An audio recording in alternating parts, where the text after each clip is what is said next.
Olá, gente, boa noite. Essa vai ser a nossa terceira aula. Nessa aula, a gente vai fechar o conteúdo da etapa 1, e assim a gente também poderá fazer a nossa primeira avaliação, tá bom? Esse conteúdo desta aula, né, ele é uma continuidade dos momentos que nós vimos nas últimas duas aulas, e ele carrega, né, a característica vetorial. Nessa aula, a gente vai estar vendo as grandezas físicas que nós já apresentamos, porém com a característica vetorial. E, somado a isso, também o chamado movimento circular. Tá bom? Beleza. Então, nesse conteúdo, né, da aula de hoje, nós estaremos inicialmente apresentando o conteúdo de vetores, depois falando do lançamento de projetos, e, por fim, do movimento circular. Ao fim da aula, a gente terá a apresentação da nossa lista de exercícios referente a esse conteúdo. Tá bom? Ok. Então, é importante a gente entender o que é o vetor, né? O vetor ele possui basicamente uma orientação e um valor, né? E essa orientação ela carrega consigo duas outras características, né? Que é o sentido e a direção, tá bom? Quando nós falamos de uma grandeza física vetorial, basicamente ela carrega essas características que eu mencionei agora há pouco, ou seja, um sentido, uma direção e um valor. Quando nós falamos de uma grandeza escalar, ela já carrega o valor, mas ela não carrega consigo o sentido e a direção. Já a grandeza vetorial carrega essas outras duas características. Tá bom? Então, isso é um vetor. É uma grandeza, é uma entidade matemática que carrega consigo três características, né? O sentido, a direção e o modo. Tá bom? Beleza. Bom, então, quando nós falamos de vetor de deslocamento, nós precisamos de, pelo menos, dois pontos onde vão indicar posições. Essas duas posições, elas podem distar uma certa distância, e daí nós traçamos uma linha que sai do que a gente chama de origem, né, do ponto inicial, até o ponto final, e assim nós temos o chamado vetor de deslocamento. Ele é uma distância linear e que, dessa forma, né, tem um valor diferente do que, por exemplo, o espaço percorrido por um objeto traçado por essas duas trajetórias aqui, trajetória em azul e trajetória arrosada, tá bom? Então, o vetor de deslocamento ele vai ser sempre uma linha reta e vai depender justamente da nossa origem, né? Se a nossa origem for ponto A, o vetor de deslocamento é do ponto A ao ponto B. E assim, o sentido, né, desse vetor de deslocamento é de A a B. Bom, como é que a gente vai entender uma equação vetorial? Para isso, nós precisamos de mais de um vetor. Nós precisamos de pelo menos dois vetores. E assim é possível montar um vetor que seria o resultado desses outros dois vetores. Nesse caso, estamos falando dos vetores que apontam de A a B e o vetor que aponta de B a C. Então, eles destacam justamente dois deslocamentos de uma trajetória que está destacada aqui em vermelho. Se nós quisermos saber qual é o deslocamento do ponto A a B, nós basicamente traçamos, né, uma linha que vai do ponto, perdão, deslocamento do ponto A a C, nós traçamos basicamente uma linha que vai do ponto A ao ponto C. Então, esse é o deslocamento total, e ele também, o vetor soma, né, desses outros dois vetores. Tá bom? Esse vetor soma, ele pode ser dado, né, se a gente representar esses segmentos pelos vetores A e B aqui na figura, ele pode ser representado pelo vetor S. Como é construído o vetor S? O vetor S é a linha, né, que sai da origem do primeiro vetor, o vetor A, até a extremidade final do segundo vetor. Isso define o que nós chamamos de soma vetorial de vetores. Tá bom? Então, a soma de dois vetores é uma soma que a gente chama também de soma geométrica. Ok? E é representado equacionalmente por esta equação. Bom, agora que a gente entendeu, né, é importante a gente destacar essa característica, essa regra que foi construída nesse slide anterior. E essa regra é o seguinte, né? Desenhe um vetor A em uma escala conveniente e com um ângulo apropriado. Depois a gente desenha o vetor B na mesma escala, com a origem na extremidade do vetor A, como nós observamos aqui. Na extremidade final do vetor A, a origem do vetor B, a extremidade final do vetor A. E, por fim, o vetor soma, ele é justamente o vetor que sai da origem de A e vai até a extremidade final do vetor B, como nós podemos observar aqui. Tá? Então, essa é uma regra fundamental para somar dois vetores, de forma geométrica, claro.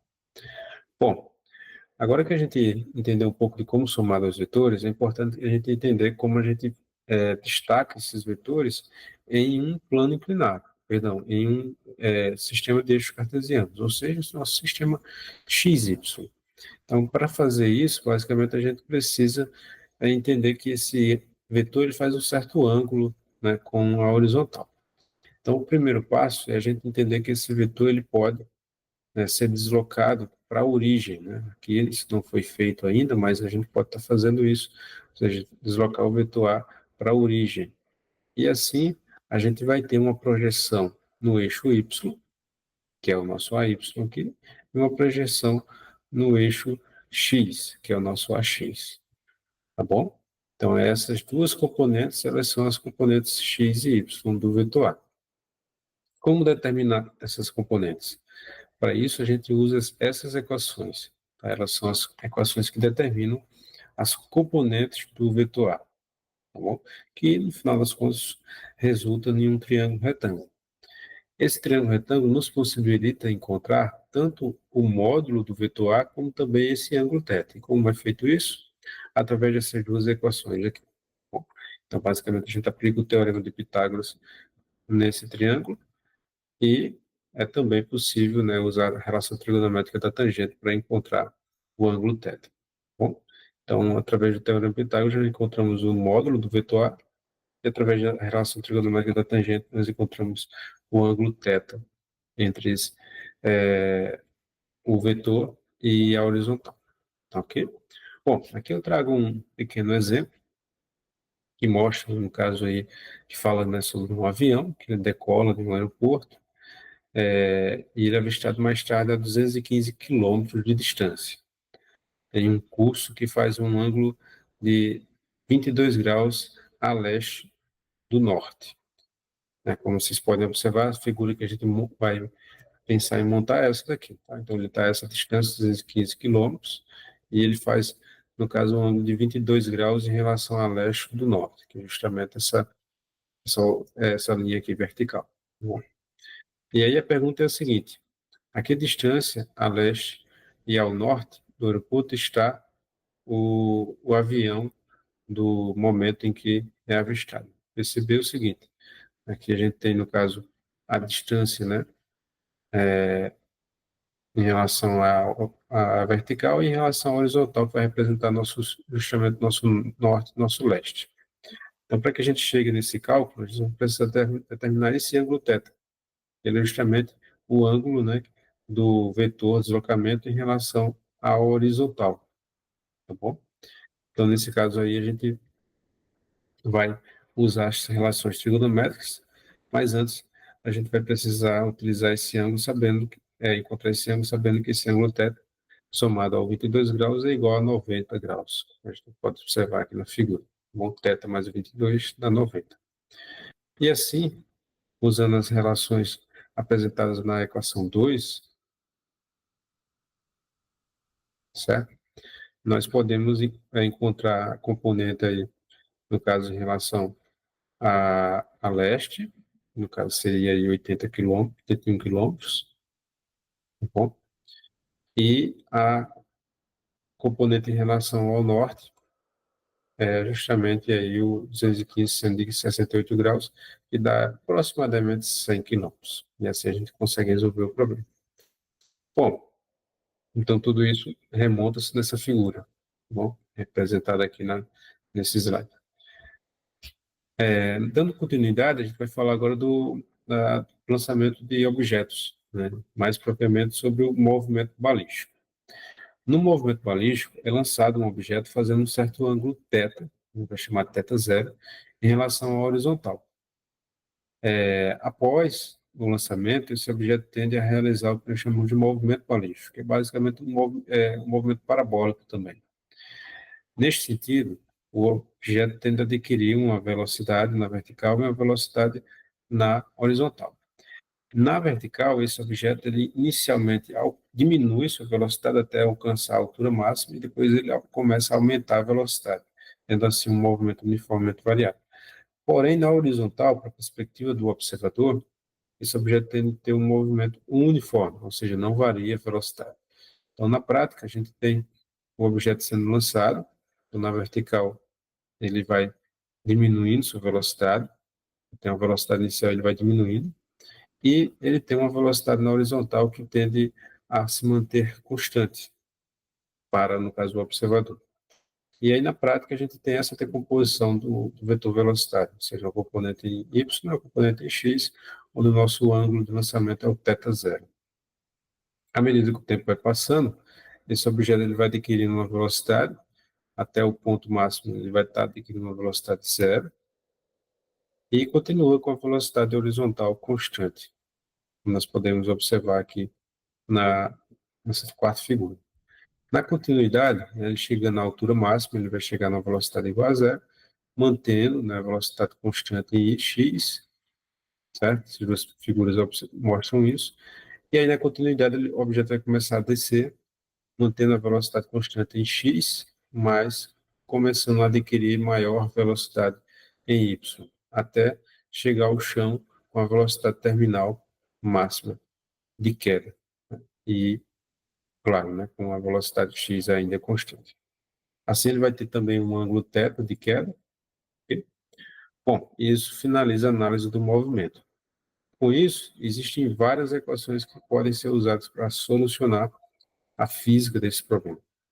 Importante destacar que o movimento balístico ele é um movimento horizontal e um movimento vertical. E esses movimentos são independentes. No movimento, no caso horizontal, nós temos que respeitar a seguinte premissa, né, que a velocidade inicial é igual à velocidade em qualquer instante, que é igual a v0 cosseno de θ zero. E esse valor é constante. Já em y, a velocidade inicial é igual a v0 sin θ zero, e a velocidade ela vai variar à medida que o tempo vai passando, chegando à velocidade nula na altura máxima e uma certa velocidade máxima na queda.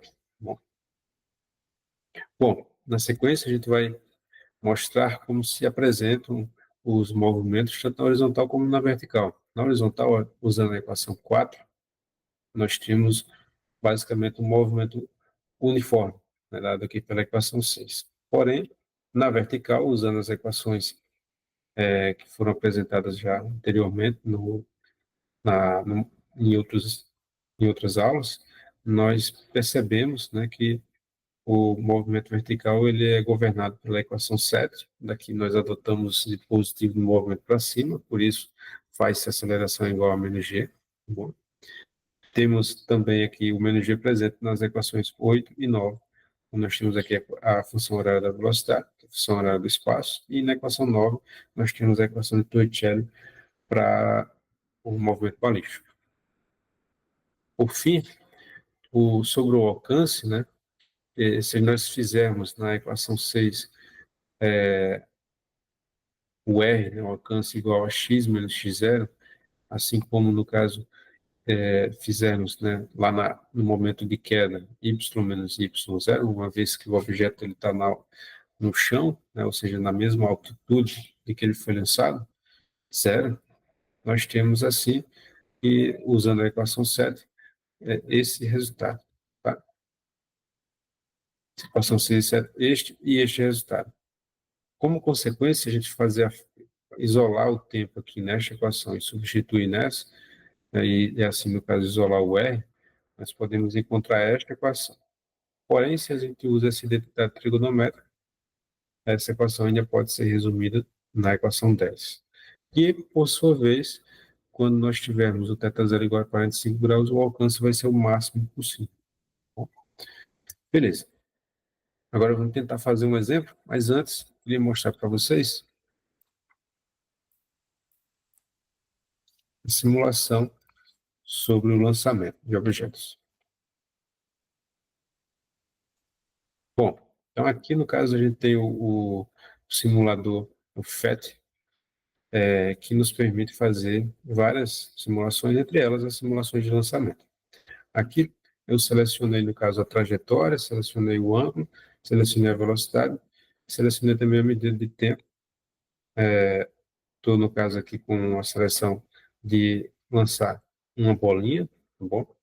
E a gente está com esse lançador aqui em azul. A velocidade de lançamento é normal, ok? E a gente vai começar lançando, né, um ângulo pequeno.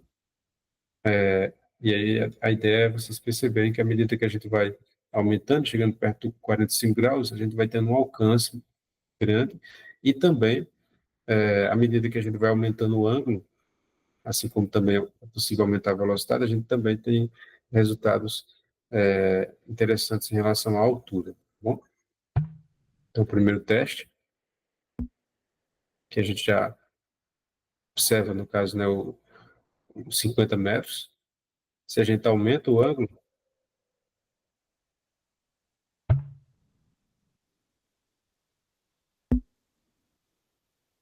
você já observa que o objeto, no caso, tende a ir um pouco mais distante,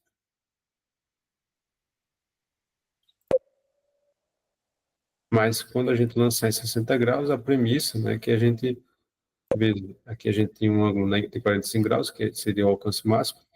Quando a gente tiver, no caso, um ângulo maior, esse alcance deve ser um pouco menor,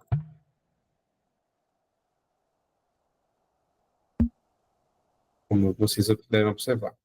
Só que, claro, né, como é possível observar também, a altitude ela vai aumentando à medida que a gente aumenta o ângulo. Né? A altitude ela é diretamente ligada ao ângulo. E já o alcance, ele varia do máximo, né? Ele vai, digamos assim, aumentando até chegar em 45 graus, ele atinge esse ápice, e depois ele vai diminuindo novamente em relação ao alcance. Tá ok? Então, aqui é tudo controlado, a gente controla o ângulo, controla a velocidade do lançamento, e a gente pode também controlar esse alcance máximo que o objeto vai ter.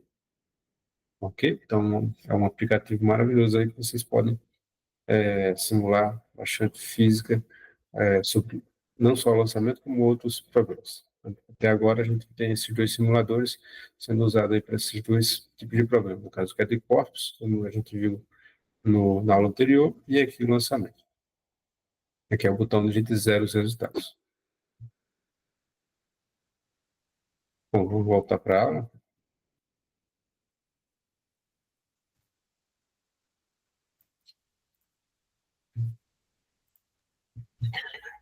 Bom, então agora a gente vai ver um pequeno exercício. O exercício fala aqui de um objeto sendo lançado aqui, vamos fazendo um ângulo θ zero. Né, esse ângulo, né, vai ser considerado posterior como 45 graus. Esse objeto ele tem um alcance, ele tende a ter um alcance de 20 metros, que é representado pela letra D, e o tempo de percurso, um tempo de 2,5 segundos. Aí pergunta-se qual é o valor do módulo da velocidade no instante em que o homem deixa ou escorrega e no instante em que ele mergulha na piscina. Ou seja, tanto pergunta-se a velocidade inicial aqui, como também de, é, a velocidade terminal.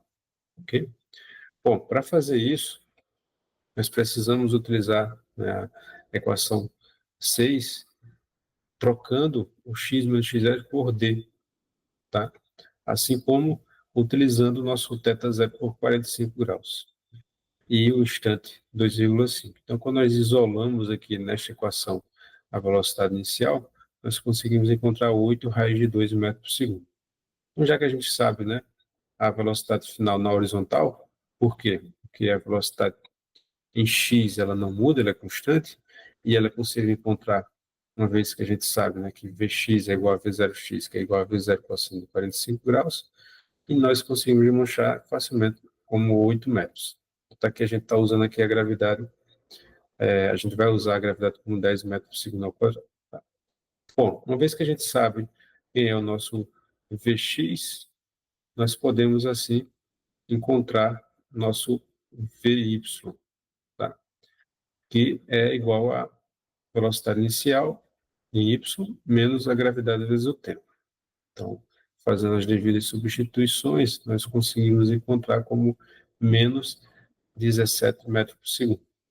É negativo porque a trajetória positiva está para cima. Bom, então, agora, se a gente usa o teorema de Pitágoras aqui em relação ao v, ou seja, a equação lá para o módulo do vetor velocidade na queda, nós podemos encontrar como aproximadamente 18 metros por segundo. Então, essa é a velocidade de queda do objeto, do nadador, e essa, no caso, é a velocidade de lançamento. Bom, por fim, a gente vai falar um pouquinho, rapidamente, sobre o movimento circular. O movimento circular ele é disposto por um objeto que faz uma trajetória ao longo de uma circunferência. Quando essa velocidade do objeto, né, ao longo da circunferência, ela varia a direção, mas ela não varia em valor, nós chamamos esse movimento de movimento circular uniforme, disposto aqui na figura. Esse movimento ele vai acontecer de modo que existe uma aceleração que puxa o objeto para o centro, chamada de aceleração centrípeta, que é dada por essa equação 11. Além disso, esse movimento circular ele segue outras regras matemáticas, entre elas dispostas pelas fórmulas de período e frequência, onde assim nós podemos medir o tempo, né, de uma volta completa, que é basicamente dado por esta equação, ou seja, 2πr vezes a velocidade, onde isso é resultado da fórmula da velocidade média, né, de uma volta completa, que é o tamanho da sequência, dividido pelo tempo de uma volta. Nós podemos determinar também no movimento circular uniforme a frequência de oscilação, que é dado pelo número de voltas em relação ao tempo decorrido dessas voltas. E a frequência também pode ser dada pelo inverso do período. Destacar que a frequência é uma grandeza medida em segundo a menos 1 ou em hertz. Bom, só para ilustrar, nós mostramos aqui um exemplozinho de uma roda gigante, com raio de 15 metros, e neste problema são pedidos o período e o módulo da seleção centrífuga, considerando, no caso, o π como 3. Tá bom? Bom, então, para que nós possamos, assim, entender como acontece o movimento, é importante perceber que a velocidade do movimento está destacada aqui, ó, né? Ele completa 5 voltas em torno do eixo a cada minuto, ou seja, 5 voltas por minuto. A velocidade está disfarçada nesse trecho do problema. Como cada volta é igual a 2πr, nós temos 5 vezes 2πr a cada 1 minuto, que é 60 segundos. E como a gente sabemos, né, o nosso R é 15, nós temos 15 vezes 3 dá 45, 45 vezes 2 dá 90, 5 vezes 90 dá 150 metros a cada 60 segundos. Quando a gente faz aí a matemática, encontramos 7,5 metros por segundo. Tá bom? Foi usado π igual a 3. Então, na letra A, como foi pedido o período, nós simplesmente usamos 2πr dividido pela velocidade, que é 7,5. 2πr é 90, encontramos 12 segundos como período. Na aceleração centrípeta, a gente troca a nossa velocidade aí por 7,5, eleva ao quadrado, o raio é 15, nós fazemos a matemática aqui, encontramos uma aceleração de 13,75 metros por segundo ao quadrado. Um problema bem simples. Bom, então, através dessa aula, nós podemos, assim, resolver estes exercícios, são os últimos exercícios da lista para compor nossa prova. Daqui vai sair um exercício para compor nossa prova, tá bom? Então, peço que vocês possam resolver esses exercícios de forma detalhada. Na avaliação, a gente vai pedindo que vocês façam, fazendo uma observação que vocês façam de caneta e escaneando a resposta para que os tutores façam a correção a partir do espelho. A resposta deve ser extremamente detalhada para que vocês conquistem, assim, o melhor resultado possível. Tá bom? Aqui eu me despeço e agradeço a atenção.